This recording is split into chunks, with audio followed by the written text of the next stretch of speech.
Je suis née par un matin chaud de février, à Dakar. Ma mère avait attendu longtemps pour m'avoir.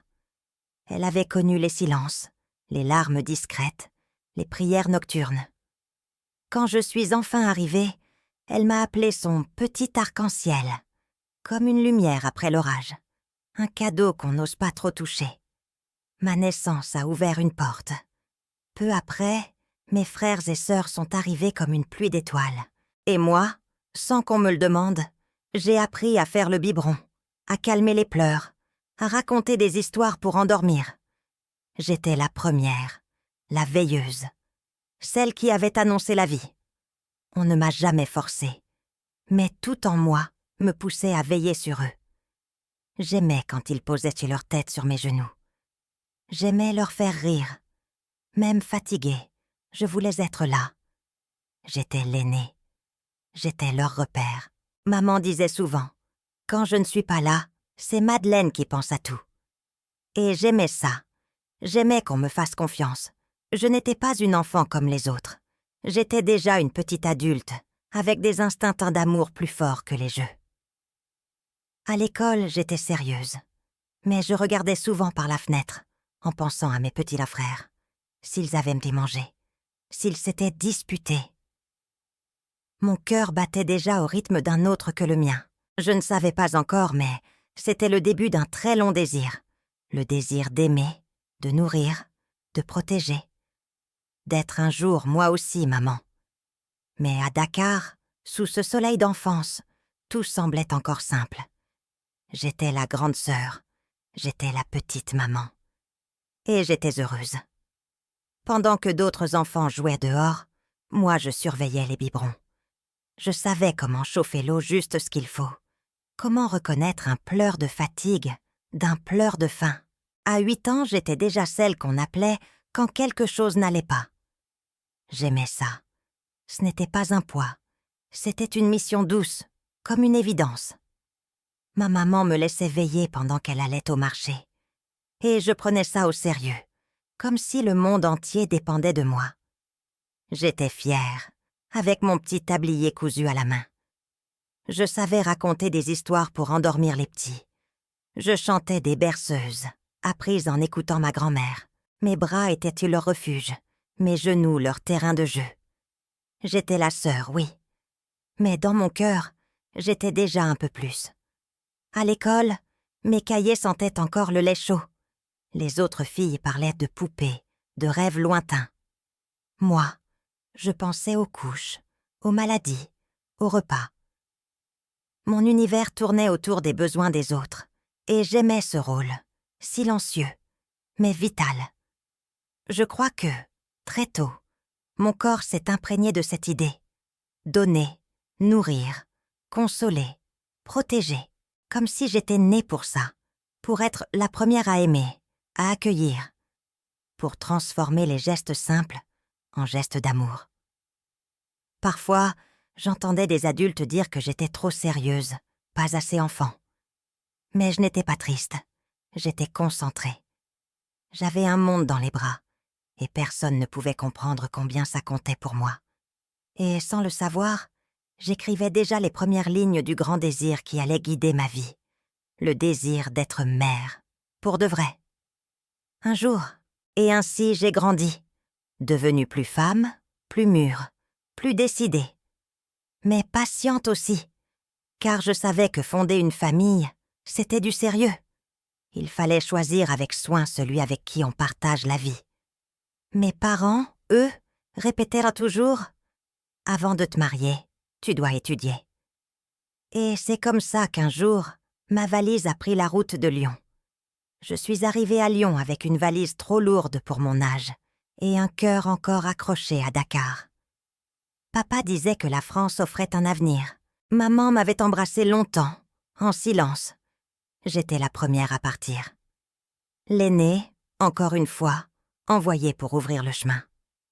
L'université me fascinait, les bibliothèques silencieuses, les professeurs brillants, les idées qui tournaient comme des oiseaux en plein ciel. Je voulais apprendre, comprendre, réussir. Mais chaque soir, en fermant les livres, le silence était plus fort que les pages. Mes frères me manquaient, les petits bruits de la maison, les odeurs de cuisine, les rires partagés à table. Là-bas, j'étais quelqu'un. Ici, j'étais une étudiante parmi d'autres, anonyme, sérieuse, invisible. Pour combler ce vide, je faisais ce que je savais faire, prendre soin.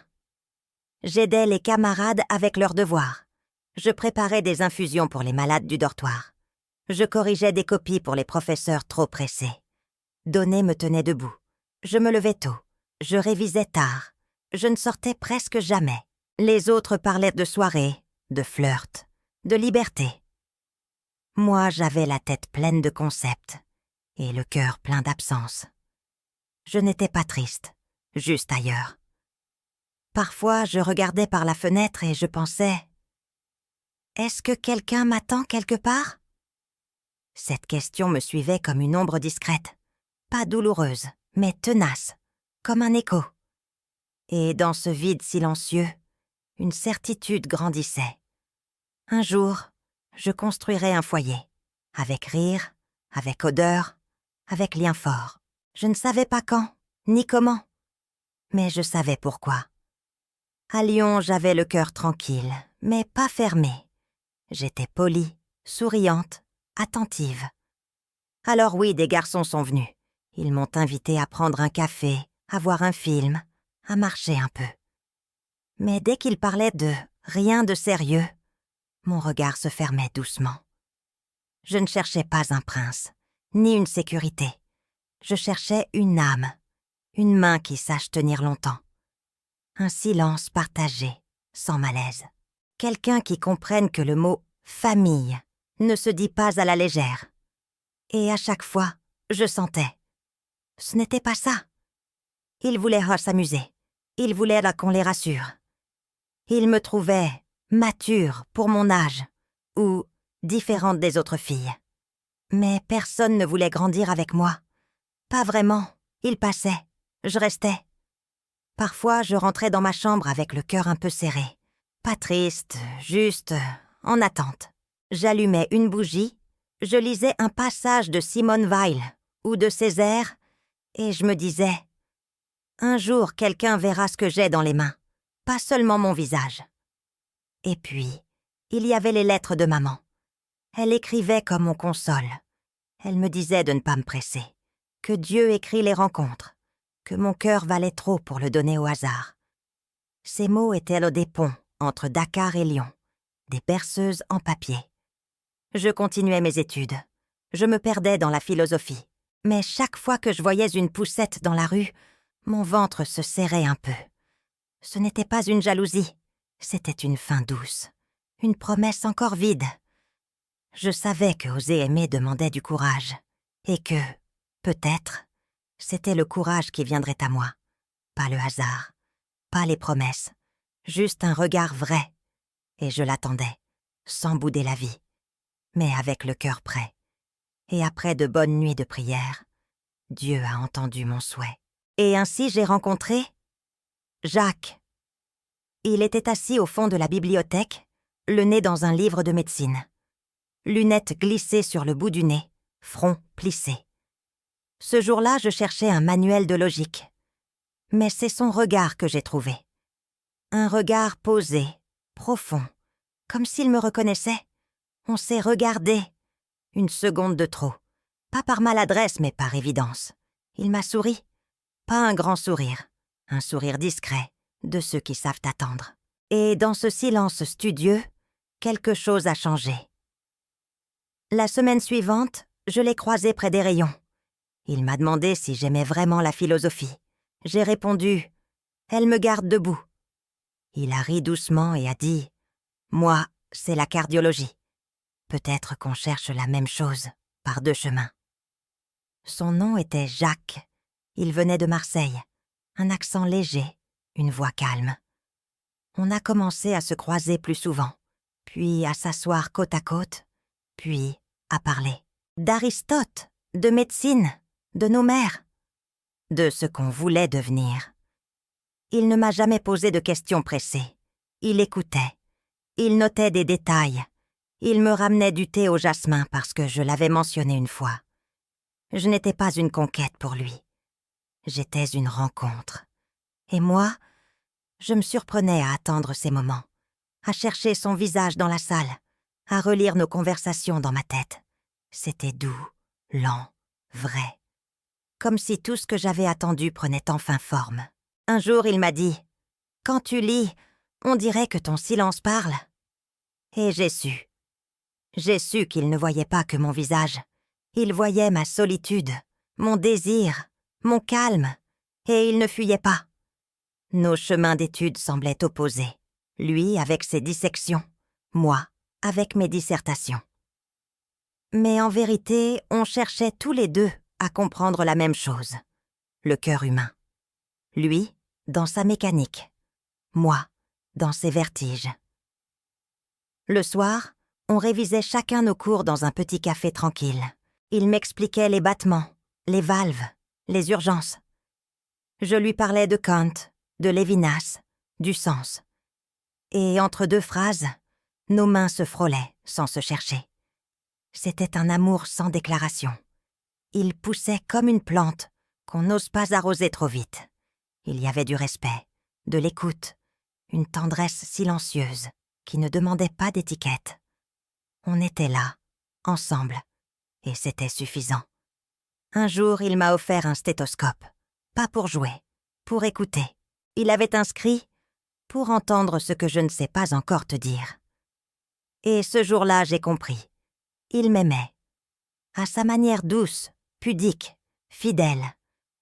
Moi, je lui avais prêté un livre, Simone de Beauvoir. Il l'a lu 2 fois. Il disait que je lui apprenais une autre façon de soigner, par la parole, par le silence, par la patience. Et moi, je découvrais en lui la preuve de ce que j'enseignais. Nous étions jeunes, mais rien n'était léger. Chaque geste comptait, chaque regard avait un poids doux. Nous n'avions pas besoin de promesses. Nos pas, côte à côte, suffisaient.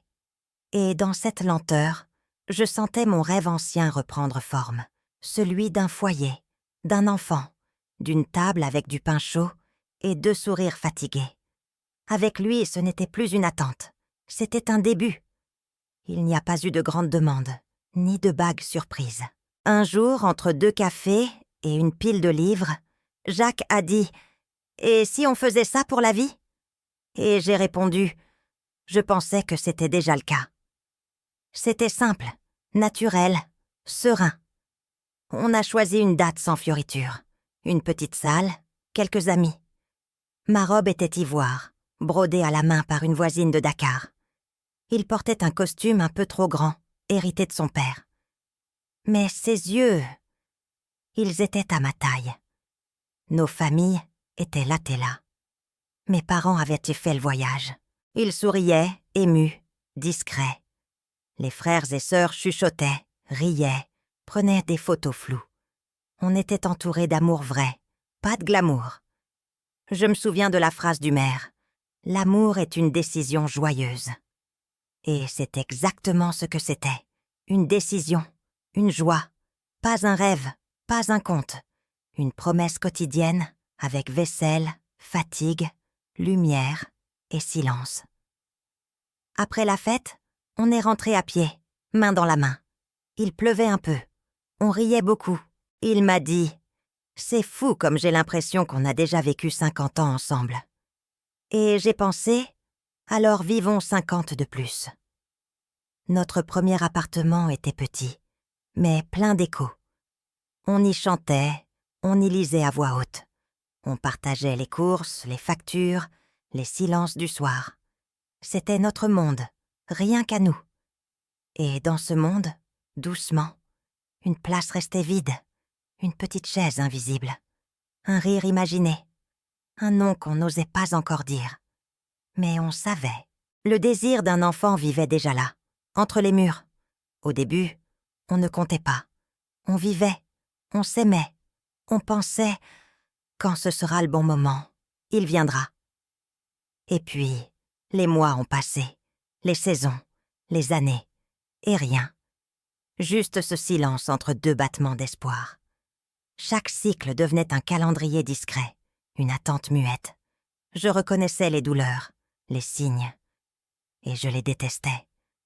Car ils annonçaient encore une fois « pas cette fois ». Et chaque « pas cette fois » devenait plus lourd. Jacques essayait de rester optimiste. Il me serrait la main. Il disait « on a le temps ».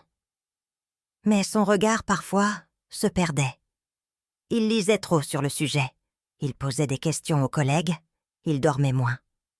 Moi aussi. Je faisais semblant de ne pas espérer, de ne pas compter les jours. Mais même en plein cours, mon ventre me rappelait le vide. Et ce vide n'était pas un trou noir. C'était une promesse suspendue, une musique sans fin. Nos amis avaient des enfants, nos frères, nos sœurs aussi. On offrait des cadeaux de naissance, on berçait les bébés des autres, on faisait de beaux vœux. Et puis, on rentrait à la maison. Et le silence reprenait sa place.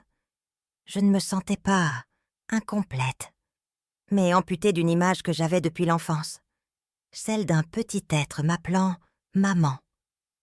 Ce mot-là, je l'entendais en rêve, et je me réveillais avec les bras vides. Et pourtant, on s'aimait, toujours. On faisait l'amour avec douceur, avec espoir, avec fatigue aussi. Mais dans chaque geste, il y avait une question muette. Et si jamais ça ne vient pas? Et dans chaque regard, une réponse douce. On reste ensemble, quoi qu'il arrive. On a commencé à consulter. 1, puis 2, puis 5 spécialistes. Tous bien habillés, tous pleins de certitudes.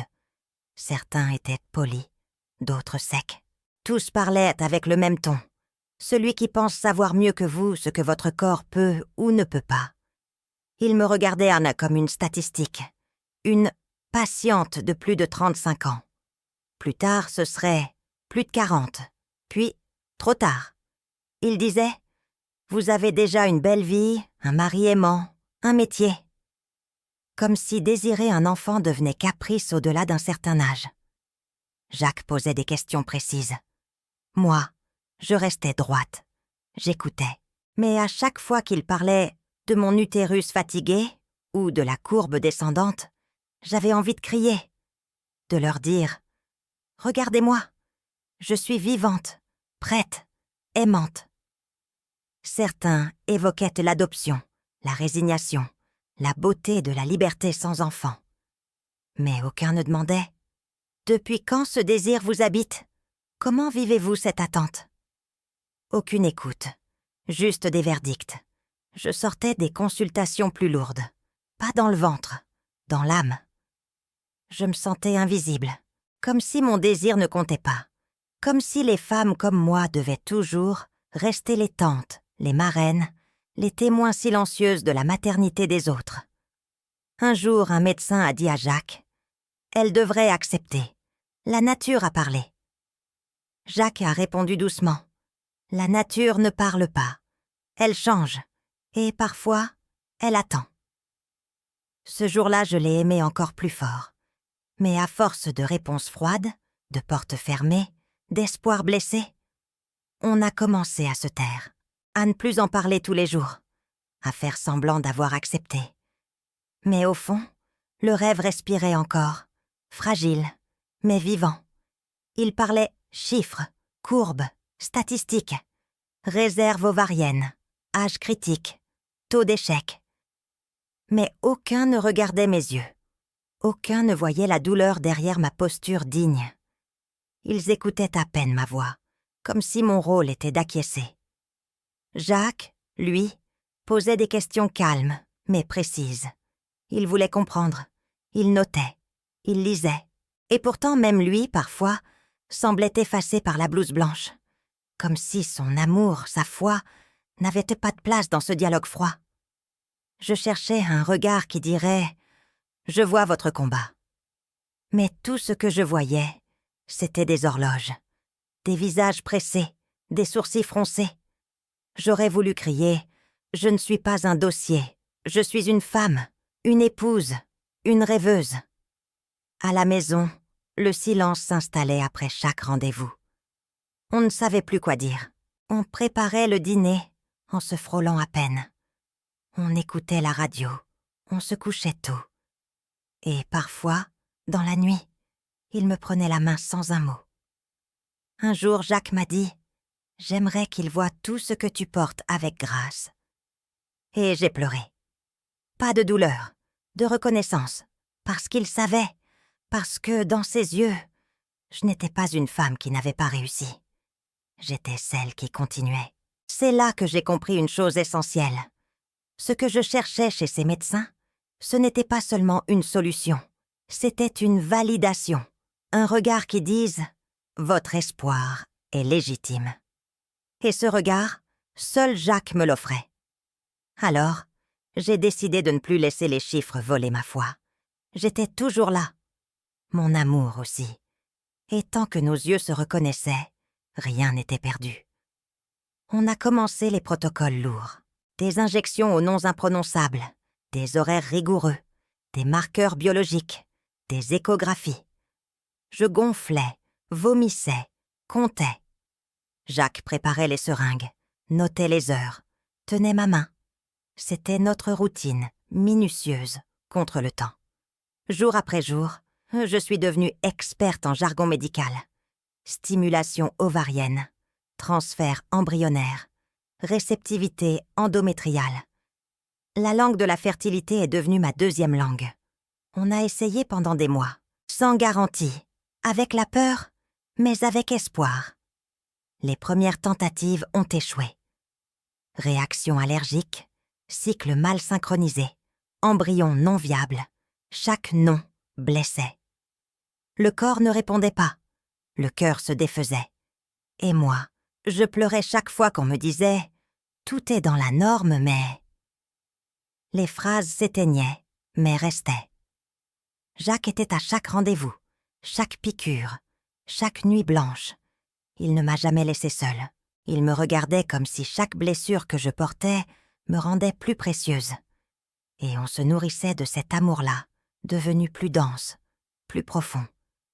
Il y a eu des jours où je pensais abandonner. Mais il restait un souffle d'espérance. Jacques disait « On ne sait pas encore ce que ton corps peut faire. » Et ça suffisait pour continuer. Même fatigué, on retournait au prochain protocole. Et au milieu de cette succession d'échecs, une petite graine de courage a germé. Le courage de continuer, d'accepter que ce chemin, aussi douloureux soit-il, était le nôtre, notre engagement. Peut-être le pont vers une surprise encore inconnue. Autour de nous, les berceaux se remplissaient, les faire-part arrivaient, les rires d'enfants devenaient la nouvelle musique des dimanches. Les photos de famille s'accrochaient sur les murs de nos amis. Et nous, on apprenait à sourire sans trop parler. On offrait des peluches, des petits habits. On se rendait aux baptêmes, aux anniversaires. On portait les bébés endormis. On racontait des histoires. On était les oncles parfaits, les amis disponibles, ceux qui disent toujours « Si tu as besoin de quelqu'un, on est là ». Mais dans la voiture, sur le chemin du retour, un silence dense s'installait. On n'allumait pas la radio, on n'avait pas envie de musique, on se tenait la main, sans mots. Et chaque geste disait « un jour ». Peut-être, je devenais experte en félicitations sincères, mais mes nuits étaient pleines de conversations que je n'osais pas avoir. Et si je n'étais pas faite pour ça?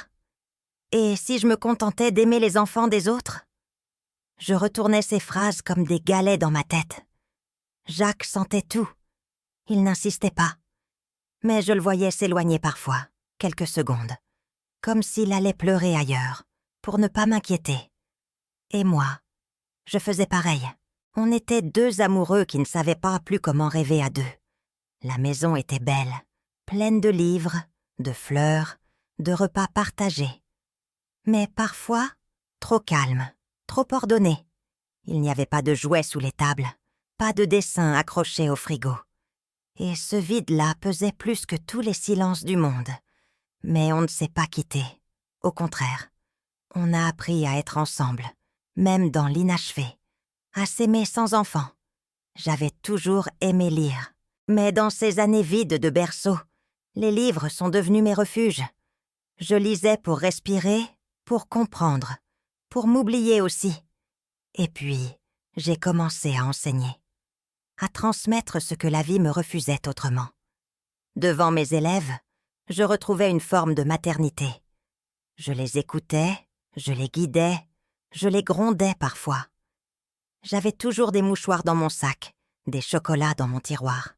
« Madame Myriam, vous êtes comme une seconde maman », m'a dit un jour une élève. Je riais, mais au fond ça piquait, parce que ce rôle, je l'acceptais, mais ce n'était pas celui que je voulais vraiment. J'aurais voulu faire des gâteaux le mercredi, apprendre à faire du vélo, répéter 20 fois « brosse-toi les dents », être fatiguée d'aimer. Jacques voyait mes efforts. Il venait parfois à mes conférences. Il disait « Tu élèves des esprits ». Et je répondais « Mais j'ai encore de la place pour un cœur ». Et dans ces échanges, on se tenait debout, sans promesse, mais sans renoncer. Les enfants des autres m'adoptaient. Les parents me remerciaient. Je recevais des dessins, des cartes postales. Je devenais une mémoire douce dans la vie des familles. Et moi, je remerciais la vie de pouvoir, au moins, aimer par ricochet. Mais quand la journée finissait, je rentrais chez moi avec ce même vide au ventre. Un vide poli, instruit, discipliné. Mais bien réel. Et parfois, une pensée me traversait. Si un jour j'ai une fille, je lui dirai que l'attente est aussi un espace d'amour. Alors j'ai continué. À lire, à transmettre, à aimer dans les interstices. Parce que, même sans enfant, mon instinct maternel restait là, présent, patient, silencieux. C'était un matin calme, avec l'odeur du café chaud et le journal posé sur les genoux. Et là, à la 3e page, un titre. À 62 ans, elle devient mère grâce à la science. J'ai levé les yeux. Jacques s'est assis près de moi.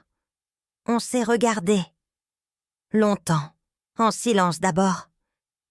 Puis il a murmuré « Tu y crois encore, toi ?»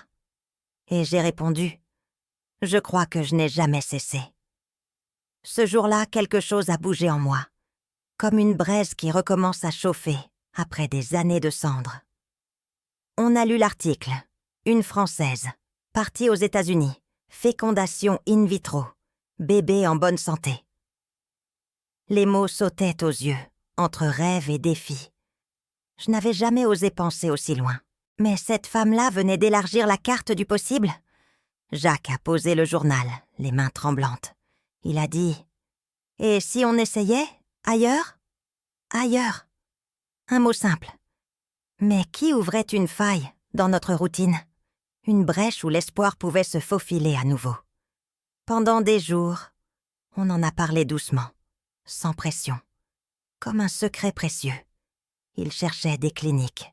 Je regardais les conditions, les lois, nos économies, et surtout, mon courage. Était-il encore là, à plus de 55 ans? Un soir, j'ai dit « Si on y va, il faut y aller ensemble, corps et âme, sans réserve. » Jacques a souri. Il avait déjà commencé à rédiger une lettre pour postuler à un poste d'enseignant aux États-Unis. Il voulait partir pour nous donner une dernière chance. Et moi, en silence, je remerciais cette inconnue de 62 ans.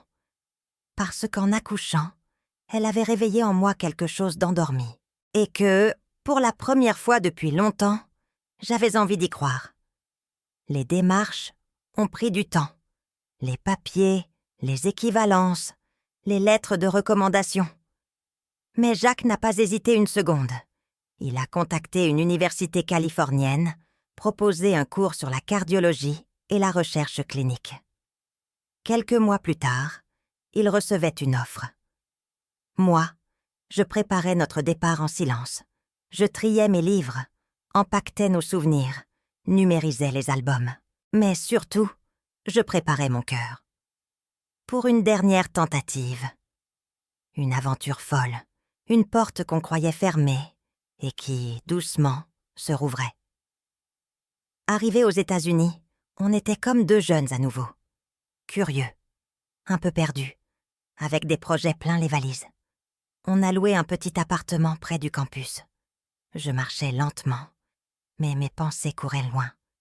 Je sentais une énergie nouvelle, une envie presque adolescente de rêver encore. Jacques travaillait à l'hôpital universitaire. Moi, je faisais des recherches.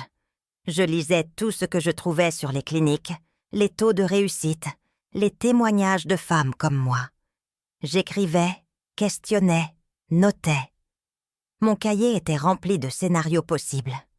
Un jour, on est tombé sur une clinique réputée, spécialisée dans les cas complexes.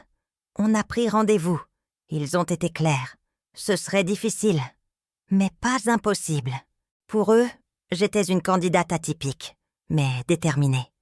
Et ça comptait. On a fait des examens, beaucoup. Et puis, cette phrase du médecin. « Si vous êtes prête à entendre « non » encore une fois, alors vous méritez qu'on tente un « oui ». J'ai souri. C'était exactement ce que je ressentais. On ne savait pas si ça allait marcher. Mais on savait que, cette fois, on allait jusqu'au bout, ensemble. Et c'était déjà une victoire. L'année 2003 a commencé comme un souffle retenu. Chaque mois, un pas de plus. On avait signé tous les documents, choisi la clinique, fait nos tests. Jacques avait donné son sperme. Moi, j'avais subi les injections, les préparations hormonales. Mon corps devenait terrain de foie. On nous a proposé plusieurs profils de donneuses d'ovules. Je me souviens avoir pris mon temps. J'ai choisi une femme qui aimait les livres, la mer, les promenades longues. Pas pour lui ressembler, mais pour lui laisser une histoire douce à raconter plus tard. Le jour de l'implantation, il pleuvait. Une pluie fine, presque bienveillante. Jacques m'a pris la main dans la salle d'attente. Aucun mot. Juste ce regard. Celui qui dit « On est là ». Celui qui dit « Même si ça ne marche pas, tu es déjà tout pour moi ». L'intervention a été rapide, technique, froide, presque. Mais moi, j'avais chaud. Comme si mon ventre devenait un refuge. Comme si, dans ce moment suspendu, tout mon passé s'alignait pour offrir un futur. On est rentré à pied, lentement. Je m'arrêtais souvent, posais la main sur mon ventre. Je murmurais « Si tu veux venir, je suis prête ». Et Jacques, lui, faisait semblant de ne pas m'entendre, mais ses yeux disaient la même chose. Les semaines qui ont suivi ont été les plus longues de ma vie. Je me levais chaque matin avec espoir et me couchais chaque soir avec prudence. Mon cœur battait trop vite pour un seul corps, et pourtant, on ne doutait pas. On ne criait pas victoire. Mais on croyait, ensemble, comme toujours, comme jamais. Le jour des résultats, je suis arrivée plus tôt que prévu. Je tournais dans la salle d'attente comme une femme perdue entre deux mondes. Jacques est arrivé après moi. Il m'a simplement dit « Quoi qu'il arrive, on a déjà tout donné ». J'ai hoché la tête, mais à l'intérieur, tout tremblait. Quand la médecin est entrée, elle avait un petit sourire en coin.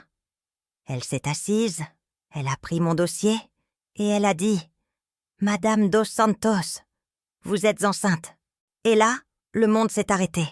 J'ai fermé les yeux, puis je les ai rouverts, juste pour être sûre.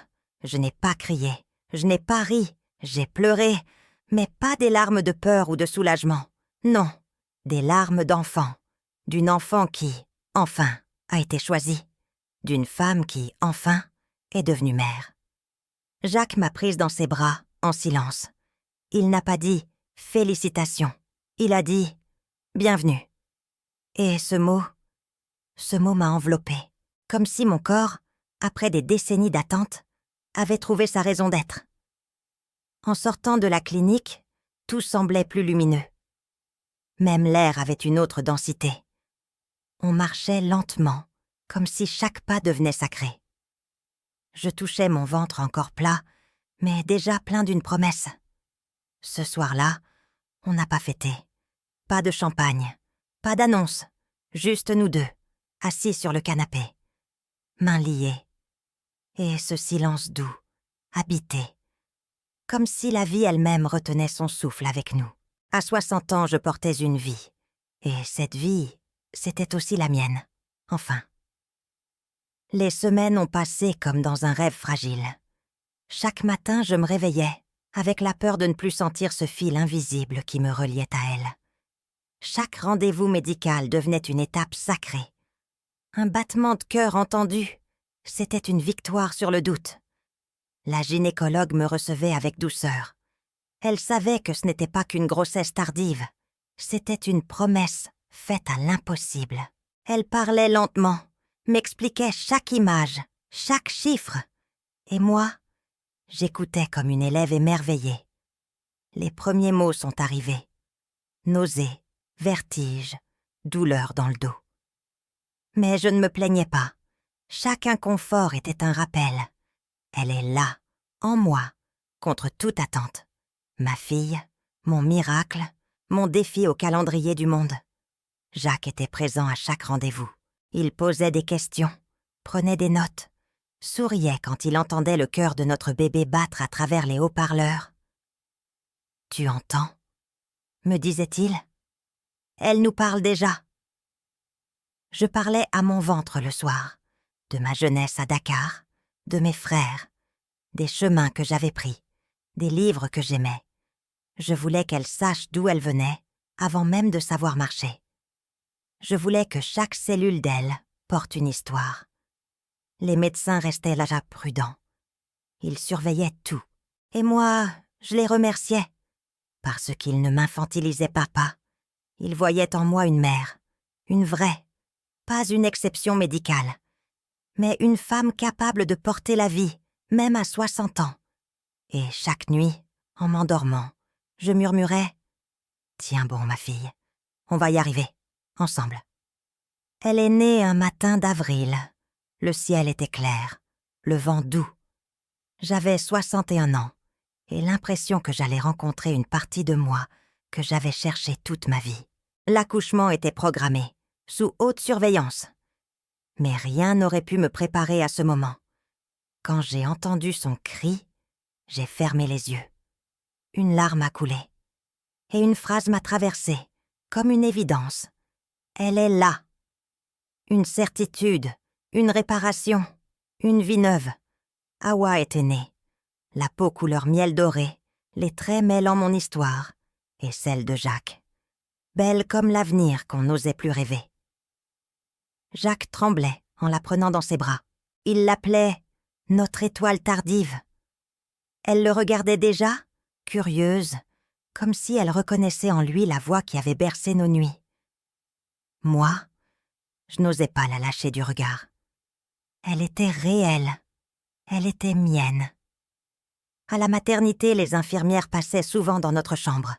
Curieuses, touchées. Elles disaient que c'était rare de voir un couple si calme, si ému, si silencieusement heureux. On répondait par des sourires. Il n'y avait pas de mots. Je la berçais des heures. Je lui chantais des berceuses de Dakar. Je lui parlais de ses grands-parents, de nos livres, de nos rêves. Elle dormait paisiblement, comme si elle avait attendu tout ce temps pour arriver au bon moment. Hawa. Ce prénom, je l'avais choisi bien avant de savoir qu'elle existerait. C'est un prénom de mon enfance, un prénom de dignité, de force, de femme qui marche droite, même quand tout ploie autour. Et ce jour-là, en la tenant contre moi, j'ai compris. Ce n'était pas seulement moi qui avais donné la vie, c'était elle qui m'avait rendue vivante.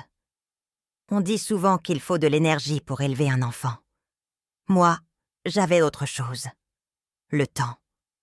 Pas celui de courir, de grimper, de porter des sacs pleins, mais celui de regarder, d'écouter, de savourer chaque petit moment comme un trésor à jamais unique. À 61 ans, j'étais maman pour la première fois, et chaque réveil au son de ses pleurs était un rappel. « Tu y es arrivée !» Je la prenais contre moi, même les nuits sans sommeil, même les matins douloureux. Son poids sur ma poitrine me donnait la force. Jacques, lui, avait troqué les blouses d'hôpital contre des pyjamas à rayures et des biberons mal vissés. On riait de nos maladresses. Mais dans ses gestes, il y avait la précision du cœur. Il ne courait pas. Il bâtissait un abri. Nos journées étaient lentes, remplies d'une paix que la jeunesse ne connaît pas. Pendant qu'elle dormait, je lui écrivais des lettres, de celles qu'on lit bien plus tard, quand on veut comprendre qui l'on est. Je lui parlais d'amour, d'attente, d'audace. Les promenades dans le parc étaient là des défilés de regards, certains pleins de tendresse, d'autres de jugement. « C'est votre arrière-petite-fille » demanda une dame. J'ai souri. « Non, c'est ma première fille, et mon plus beau début. À chaque étape, les premiers pas, les premières dents, les premiers mots, je pleurais. Pas parce que j'étais sensible, mais parce que tout en moi savait qu'il n'y aurait pas de prochaine fois. Chaque moment était un cadeau unique, offert sur le fil du temps. Et dans les bras de Jacques, le soir, je murmurais. On n'a pas rajeuni, mais on a recommencé. Et je crois que c'est mieux ainsi. Il y avait des jours où tout allait bien, où le monde semblait juste, ouvert, curieux. Et puis d'autres où les regards devenaient lourds, les questions maladroites, les jugements silencieux. Je n'avais pas l'énergie de me défendre, mais j'avais la certitude de ma place. « Vous êtes la nounou ? Sa grand-mère ? Elle est adoptée ?» Toujours les mêmes refrains, enveloppés dans le ton poli de la gêne. Au début, je répondais gentiment, puis avec un sourire triste. Puis, un jour, j'ai répondu « Non, elle est ma réponse. » Dans les réunions d'école, j'étais la plus âgée. Les autres mamans me regardaient avec ce mélange d'étonnement et de pitié. Mais Hawa courait vers moi, avec la même joie que tous les enfants. Ses bras autour de mon cou effaçaient tous les doutes. Une fois, au supermarché, un homme m'a demandé si c'était normal d'avoir un enfant si tard. J'ai regardé Hawa. Elle avait les bras pleins de biscuits et un rire qui débordait de vie. Alors j'ai dit « C'est plus que normal, c'est miraculeux. » Jacques, lui, ne se laissait jamais troubler. Il disait que nos cheveux gris étaient un de nos médailles, que les rides autour de nos yeux racontaient les années d'attente, pas le temps perdu. Et quand Hawa posait la main sur nos visages, elle disait « C'est doux. » À chaque anniversaire, à chaque bougie soufflée, je sentais dans mon ventre un écho ancien, celui des années, en silence. Et je les remerciais toutes, ces années vides, car elles avaient pavé le chemin pour elles. Non, ce n'est pas ma petite fille, c'est ma victoire, ma renaissance. Et parfois, dans le regard surpris des autres, je vois poindre une chose belle, l'envie de croire, encore.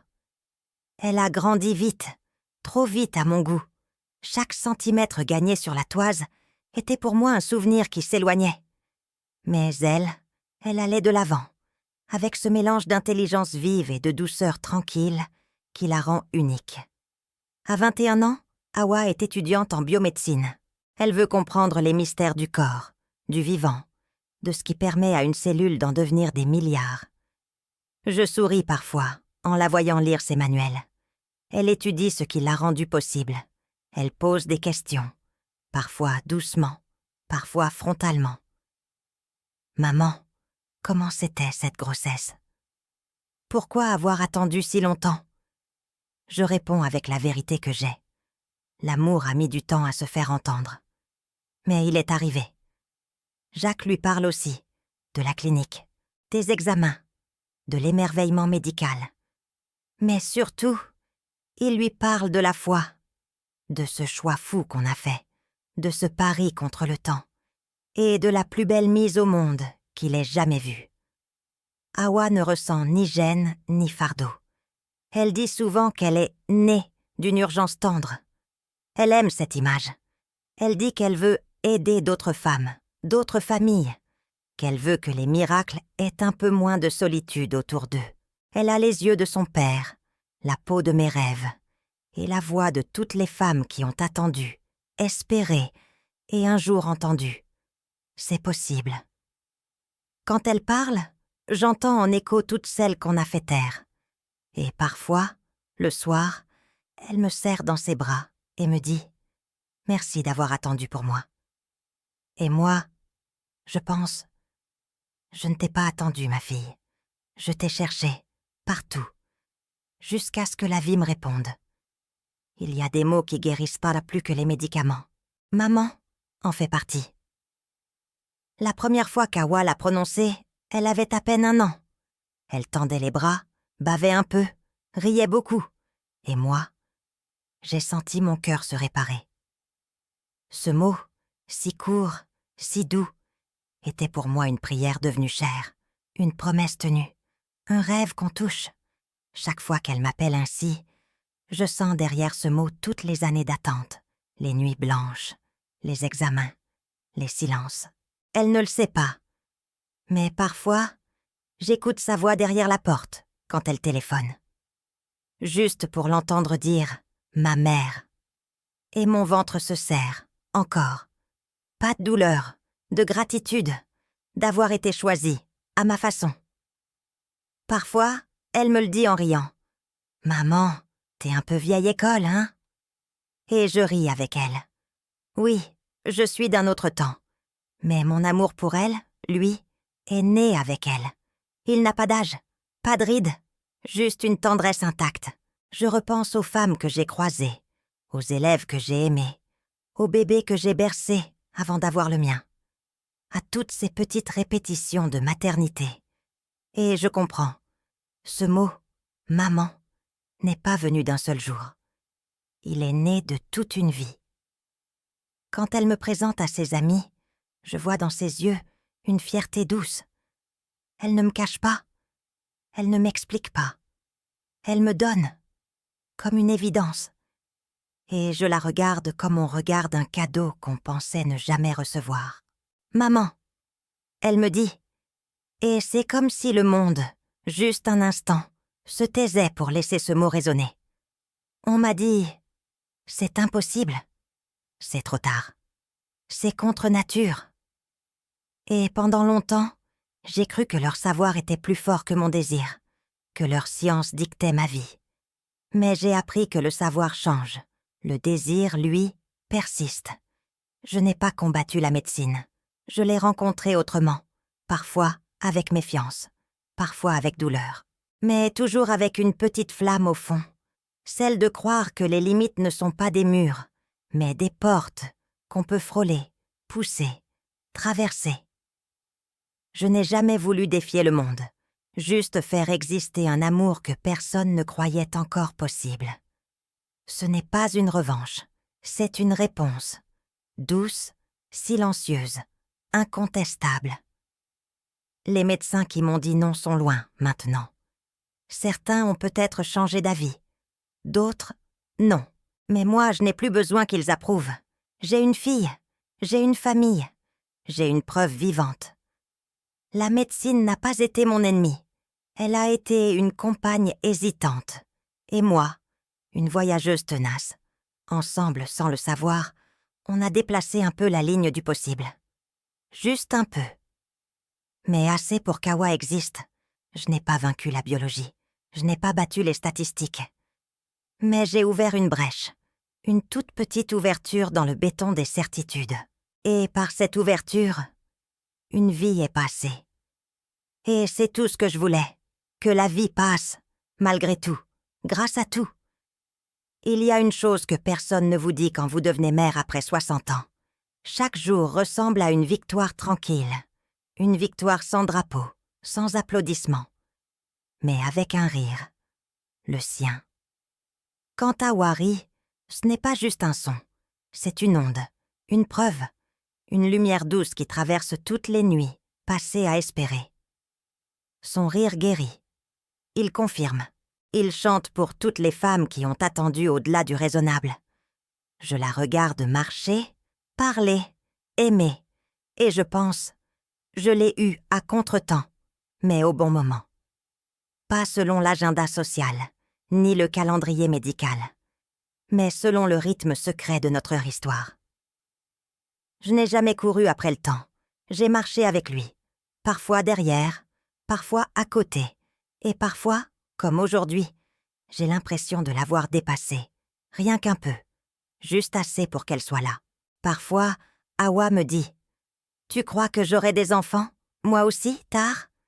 Et je lui réponds « Tu les auras quand ton cœur sera prêt, pas quand les gens te diront que c'est l'heure. » C'est ça que je veux lui transmettre, l'écoute du cœur et la désobéissance douce. Je ne suis pas une mère comme les autres, et je n'ai jamais voulu l'être. Je suis une mère née de la patience, du doute, de la foi. Et aujourd'hui, quand je l'entends rire dans la cuisine, je ne pense plus à l'âge, au temps, au reste. Je pense juste « merci. Merci d'avoir désobéi. Merci d'avoir osé. Merci d'avoir attendu. Merci d'avoir donné naissance.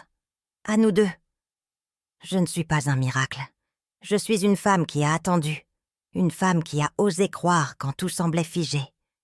Et si mon histoire vous touche, ce n'est pas parce qu'elle est exceptionnelle, mais parce qu'elle est possible. À toutes celles qui ont attendu un amour, un enfant, une réponse.